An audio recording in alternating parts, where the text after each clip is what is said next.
اگلی منزل ہے نقیب اعلیٰ. یہ 11ویں منزل کا علم ہے، اور ایک وقت میں یہ نقیب اعلیٰ دو ہوتے ہیں.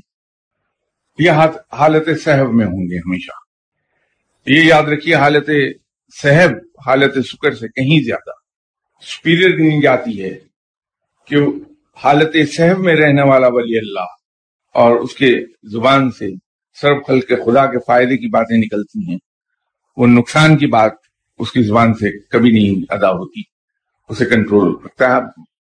توقع کہ کوئی ایسا موقع نہ آ جائے کہ وہ ولی اللہ وقتی طور پر جذبات میں بہہ کر حالت سکر میں چلا جائے، اور اس حالت جذب میں اس کی زبان سے کوئی ایسے الفاظ نکل جائیں جس سے کسی کو نقصان ہو جائے. ادروائز وہ ہمیشہ حالت صحب میں رہتا ہے، ہوش و حواس میں رہتا ہے. 12ویں منزل پر رقیب علی الحق، یہ وہ مقام ہے جہاں پہ الحاج فائز سے یہ اپنے آپ کو ظاہر نہیں کرتے، کبھی اپنے بارے میں کبھی کوئی بیان نہیں کریں گے، لیکن رب تعالیٰ چونکہ اس علم کی خوشبو زمین کے چاروں کونوں تک پھیلاتا ہے، ان پر جب حالت جذب طاری ہوتی ہے تو یہ جس مقام پر فائز ہوتے ہیں، حالت جذب میں وہ مقام ان کی نگاہوں کے سامنے آتا ہے، اور یہ اس مقام کو دیکھ کر بے ساختہ کہتے ہیں ان الحق، اور لوگوں کے ہاتھ مارے جاتے ہیں.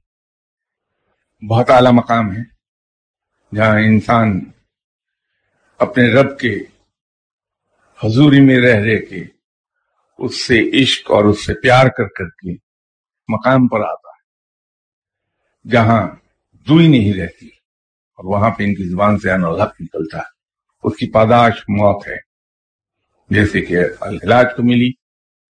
حضرت بھائی عزیز بسامی بچ گئے اس سے، کیونکہ انہوں نے بھی زندگی میں 3 بار حالت جذب میں جا کے ایسا ہی دعویٰ کر دیا، لیکن وہ اتفاقاً اس موت سے بچ گئے. 13ویں منزل پر وہ مقام انسان کا آتا ہے. یہ ایک وقت میں 3 ہوتے ہیں، اور یہ زمین کے چاروں حصوں کی نگرانی یہ 3 لوگ کرتے ہیں ایک وقت میں.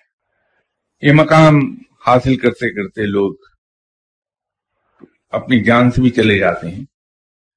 بہت بڑا مقام ہے یہ، اور بڑی ذمہ داری ہے، اس لیے کہ یہ 1/3 زمین کا نگران ہے یہ شخص، اور جو بھی ان کی ڈیوٹیز ہیں وہ پوری 1/3 روئے زمین پر اس کو یہ ایکسرسائز کرتا ہے اپنی پاورز کو، اور یہ ان کی نگرانی کرتا ہے.